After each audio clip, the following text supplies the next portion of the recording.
Welcome back. Well, I have a shorter than average video for you today because my day was bizarre, strange, nothing went well. And I will tell you about it because actually, although it wasn't funny while all this was happening, looking back on it, it was really a rather entertaining day at the old homestead here.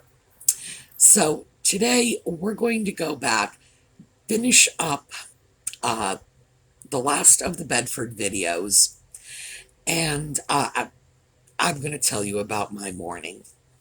All right, when we come back.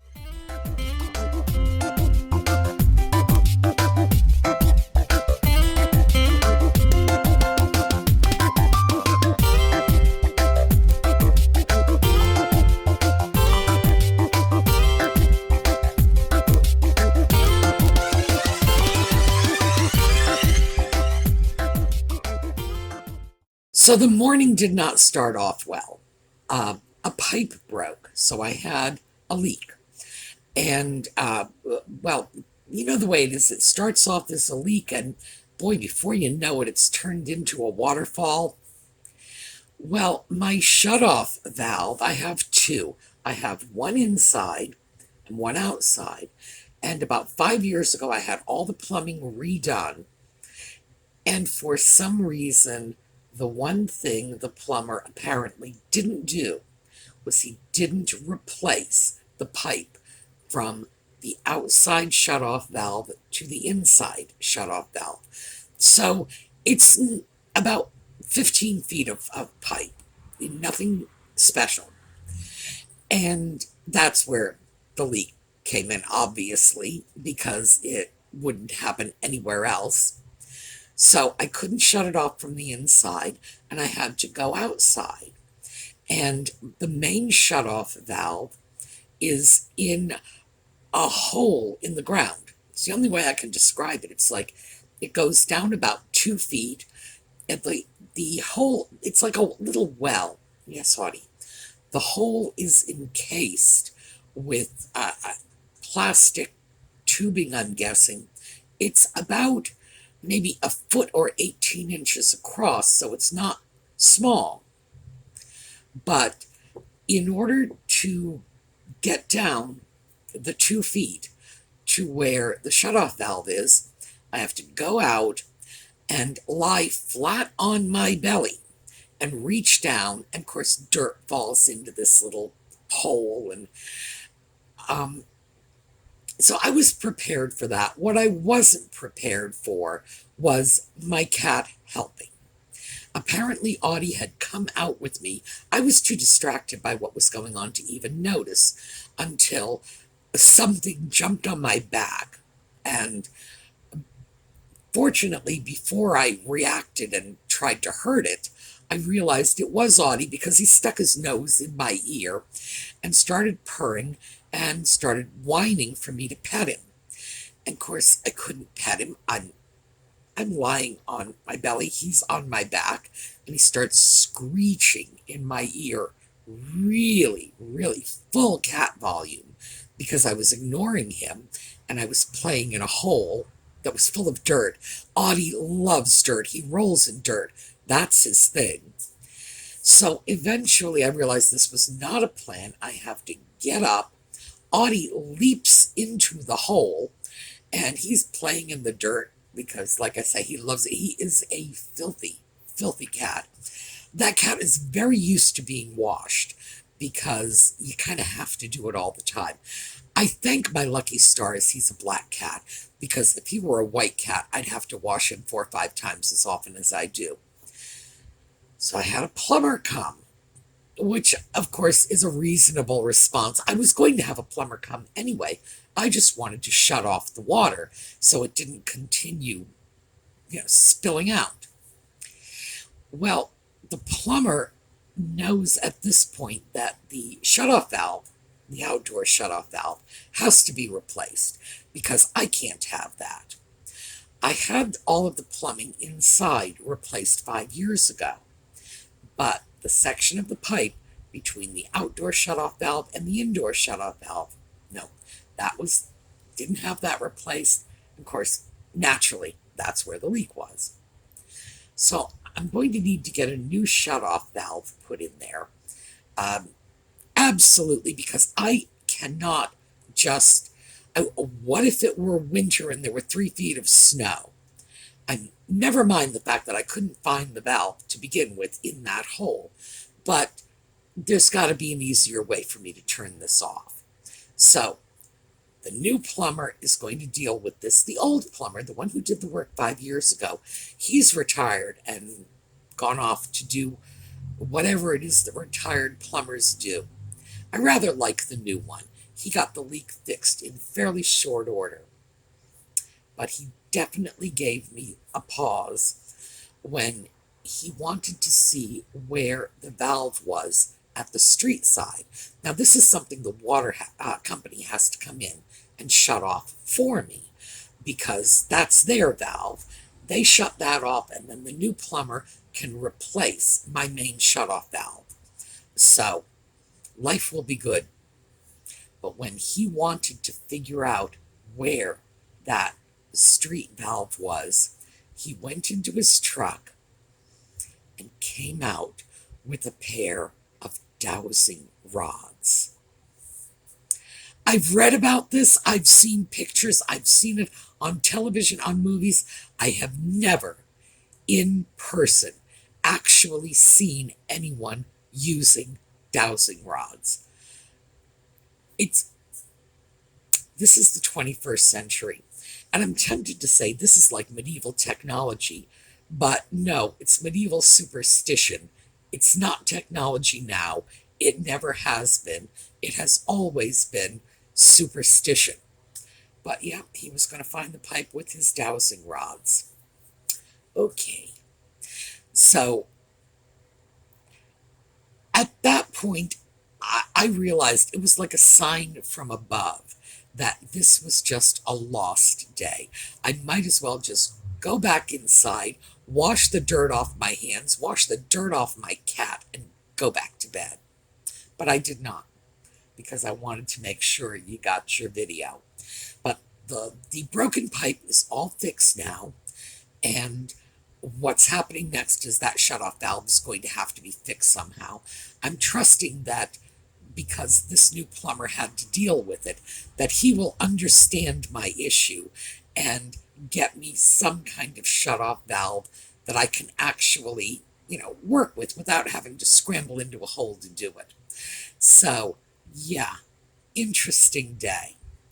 All right, so that's the bizarre story of my life. I wanted to do a little more on the last Bedford antique video. So yes, not even a segue, just plunge right into it. Yes, my bizarre day, let's go shopping. Which actually is usually what I do when my day really turns out badly. I want to shop, or I want ice cream. Audie obviously wants cuddle, but, no, it doesn't work for me. So, the last time I was at Bedford, I stopped at the Lutz booth, as I always do, because they have you can come, they have such an entertaining variety of stuff. And this last time was no exception. So, I'm going to show you the video, and then we're going to talk about it. So, the Lutz booth at Bedford Antiques, very quickly. This is another one of those beautiful hall benches. $285. This is on a much smaller scale. This is a sweet piece. I do like it. And I find the smaller scale rather appealing. But we're not done. Trust Lutz for the oddball pieces, and we have a palmistry hand, $42. Let's go up here. Look at this great little lampshade. Now this would go on a bridge lamp or any lamp, even a hanging fixture. Anything where you have an arm or a chain going down, because this is the proper orientation of this shade. Very pretty. $12. I gotta think about that, because even though I don't need it, it's a gorgeous shade. And, oh, I'm tempted. And let's slide over here. Set of 3 refrigerator dishes, all in beautiful condition, $49. By the way, they have a similar set in their shop, but it's all different patterns on the lids. So, again, nice finds all the way around, but we are not shopping with Lutz today. We did that yesterday. Now, when I've been to Lutz's Antiques, I've shown you a lot of those wonderful little hall benches. And as I've said, I believe they are crafted out of old headboards from beds, usually like a twin bed or a 3/4 size bed. They're not really huge. This one was a nice small size. I love them when they're smaller because that fits into 21st century life a little more. You know, we don't all live in big farmhouses and mansions. A lot of us are in city apartments, in in condominiums, in smaller spaces. And that's why the smaller sizes appeal to me, because even the tiniest foyer will accommodate a little bench like that. And they're great. They're beautiful to look at. They are one of a kind pieces, and they're so useful because you lift that seat up and you have a wonderful bit of storage. It's especially handy, you know, for mittens and scarves and hats and that kind of stuff that accumulates in your haul, but you never really have a good place to put it. So I really enjoyed that. And of course, I love the palmistry hand. Now, that piece is not really old. In the, well, back in the 70s, yeah, mostly the 70s, a little going into the 80s, the hippie years, so to speak. But it's not the real hippie years, which were the late 60s. This was when hippie chic became a little mainstream and manufacturers were responding to it. And you saw a lot of esoteric items like phrenology heads and palmistry hands and things like that. And they were reproduced and mass marketed. And you would get them in places like TJ Maxx or Pier 1, very mainstream stores. This wasn't the sort of thing that showed up in the head shops. Very different stuff showed up there. And you know, the head shops, oh, by the mid 70s, they were a thing of the past. So this is modern. This is sort of the white bread America version of what the hippie movement was all about. So these just became quirky, fun accessories. They are becoming very collectible. That $42 price might look high on the surface, but no. No, that's about reasonable for pieces like this. It is, in fact, just about what they go for. So it's a cute thing. Those make great conversation pieces, but not in the market for that. Next up there on that video was that beautiful lampshade. That was the one that really enticed me. I did not get it because I need to organize. After the schoolhouse disaster, I really haven't gone through and organized my boxes of lampshades to see what survived and what didn't. I need to do that first. That was a wonderful, wonderful lampshade, though, and a really good price. And the fact is that these great bridge lamps, especially bridge lamps with the downward pointing light.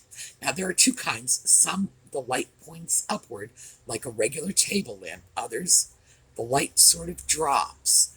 And that particular shade was designed for a dropping light.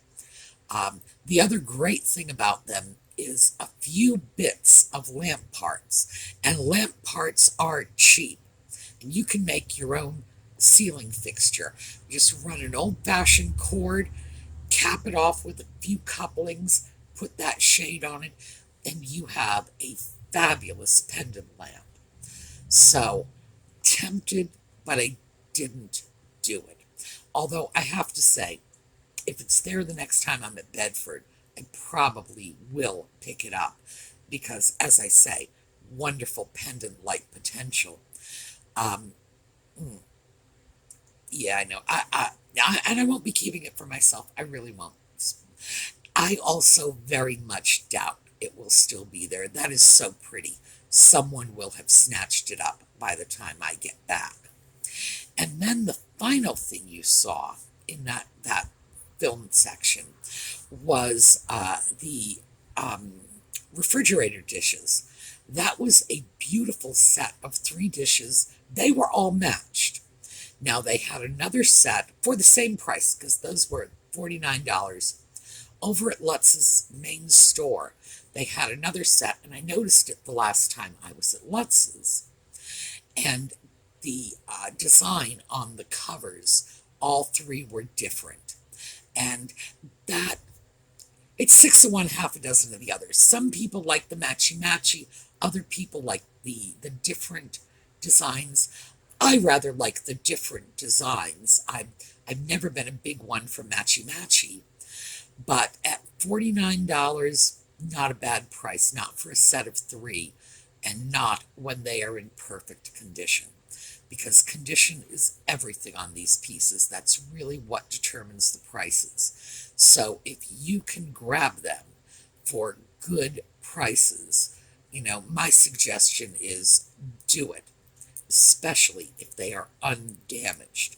Because even getting them from eBay, and eBay has the best prices around on pieces like this, but even on eBay, once you've gotten the piece and paid for shipping, you will find that you're usually better off buying them locally. So, I want to give you one more piece, and then I'm going to have to go because I've had a crazy long day. This was a little piece that I picked up at a booth I've shopped in before. In fact, just a few weeks ago, I grabbed a Nippon cup and saucer set at this booth. So let's take a look. Well, this is a little booth where I've often gotten some very interesting deals. One is coming home with me. This is a little Chinese vase, hand-painted, $2. Yeah, definitely. Looking around at some of the other things, they have a lot of interesting goodies tucked off in corners. So in a booth like this, it's important to be willing to get down on your hands and knees and get a little dirty. I thought that little vase was just adorable. It really is. It's a very sweet little piece. $2, and when I say little, it's just, a bud vase. It's not like a huge piece, but it's not a miniature piece. It's not a dollhouse piece or anything like that. This particular booth is at a junction of 2 aisles at Bedford, so it's a corner booth, and they have some of the most interesting things in there. Yes, you have got to go crawling through. I saw a set while I was there. I didn't film it. A beautiful set of Japan plates, Nortaki pattern on them. They were way down in the bottom of the cabinet. If they're still there next time, which they will be because nobody else is going to find them, I will take a look at them for you. But they put out some really cute things right on that corner. And I'm always glad to be able to stop by and just snap those up because they are delightful. They are usually very good bargains, very high quality pieces, but the people who run that booth has everything in it. It's not just porcelain. It's certainly not just Asian pieces, although my best deals come from the Asian pieces because I expect that the proprietors of the booth are not very knowledgeable about Asian china, or maybe they just don't like the stuff. They have a lot of American items, vintage pieces from the mid-century, things like that. That seems to be their forte. And when the Asian pieces come along, it's almost like they just slap a lowball price on it because they don't know what else to do with it. And as I've said before, I love dealers like that. I really do. That's right. Slap the lowball price because I do know what to do with it. All right, so that's what we are doing today. I have got to deal with the chaos of my house following the pipe burst. I will be back here tomorrow. In the meantime, have a terrific day. I am going to show you something interesting and fun and lively on the way out because I need a little bit of fun and lively in my... Actually, I need a drink. It's too bad I'm not a drinker because this would be the perfect time to just go get loaded, wouldn't it? Find a fun little video to scoot us on our way out, and I will see you folks tomorrow.